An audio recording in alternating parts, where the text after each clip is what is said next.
હાલો નાનું બાવને શું થાય? ગેસની તકલીફ છે. ગેસની. હવે તમારે છે ને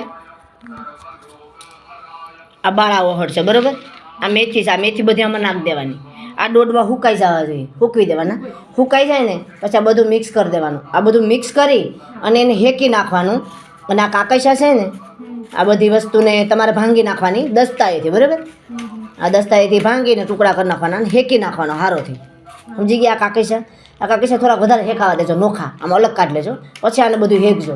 આ બધું હેકાઈ જાય ને જરા સુગંધ આવી જોઈએ.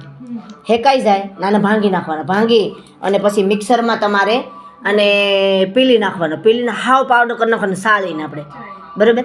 હવે એ સાળીને તમે જે પાવડર ઓલો કરી નાખો ને રોજ તમારે સાંજે એને હુવા પહેલાં તમારું સમસીમાં થાન લઈ લેવાનું ધાવણ. અને એમાં આવી રીતનું કેટલીક લેવાની આ પકડો તો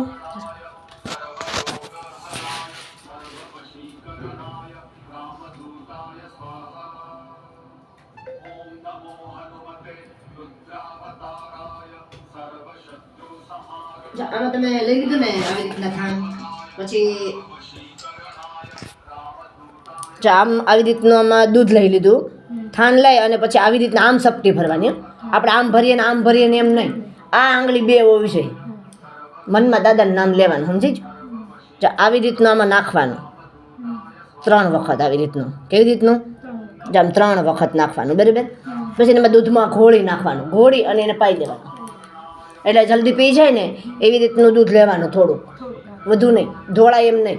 હવે એને ઢોળે તો વાંધો નહીં, એવું નથી જરૂરી, પણ ઢોળાય નહીં એમ ટૂંકમાં કે એને ઘોળાઈ જાય અને પેટમાં ઝડપથી જતું રહે. અને પછી સીધું તમારે પેટ ભરાવાનું એટલે પેટમાં બધું ઉતરી જાય. હવે સમજી લો કે તમે રોજ તમારે સાંજે આ રીતનું એને પાવાનું છે બરાબર. મહિનો પૂરો થઈ ગયો, બીજે સમજી લો કે દિવસો મોટી થતી જાય ને પછી આપણે એટલી મુઠ્ઠી લેવાની, આવી રીતની લેવાની, વધતું જવાનું. પછી આમ આ 1 મહિનો એ હાલી તો પછી એથી પછી આ બીજા મહિનામાં આ હાલી, આવી રીતના. સમજી ગયા? હવે સમજી લો કે બેનને એવી રીતનું છે, તમને ગેસ જેવું છે, તમને પણ છે. તમારે તો રોજ ડેઈલી એટલી સમસી પીએ જ લેવાની ગરમ પાણીમાં. રોજ સાંજે તમારે પીએ જ લેવાની, અથવા બપોરે પીવું, સવારે પીવું. તમારે સવારે પી લેવાની, કેમ કે આખો દી પેટ ભરે ને એટલે તમારે સવારે પી લેવાની. બેનને રાતે પાવાની. તમારે રોજ એટલી સમસી પી લેવાની ગરમ પાણીમાં. એટલે તમને બધું પસંદ થઈ જાય ને એટલે પછી આને જે પેટ ભરે ને એટલે એને ગેસ ન જ થાય. એવી રીતના એને કોઈ અપરમાર જ ન કરે. તમને ઘરની અંદર કોઈ પણ તકલીફ છે કે ગેસ જેવું છે ને કાંઈ ખાધું જ પૈસું નથી તો તમે લોકો પણ ગરમ પાણીમાં પી શકો, બધાને છૂટી બરાબર. આ રીતનું જ આ એની જ ફાંકી બનાવી છે. બધાના હાલે, ઓલરેડી બધા ટોટલીના હાલે. હવે બેનને જ્યારે તમે નવડાવો ને ત્યારે આ ગંગાજળ અને ગુલાબજળ થોડુંક નાખવાનું બરાબર.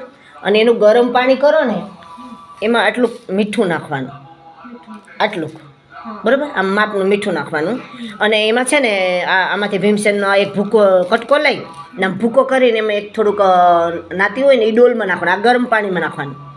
અને આ પાણી ગરમ થઈ ગયું લઈ લીધું ડોલમાં ત્યારે આ ભીમસેન કપૂર આમ છોડીને નાખી દેવાનું બરાબર. એ રીતનું આ ભીમસેન કપૂર નાખવાનું. સમજાઈ ગયું? આ રીતનું તમારા બેબી માટે કરવાનું છે.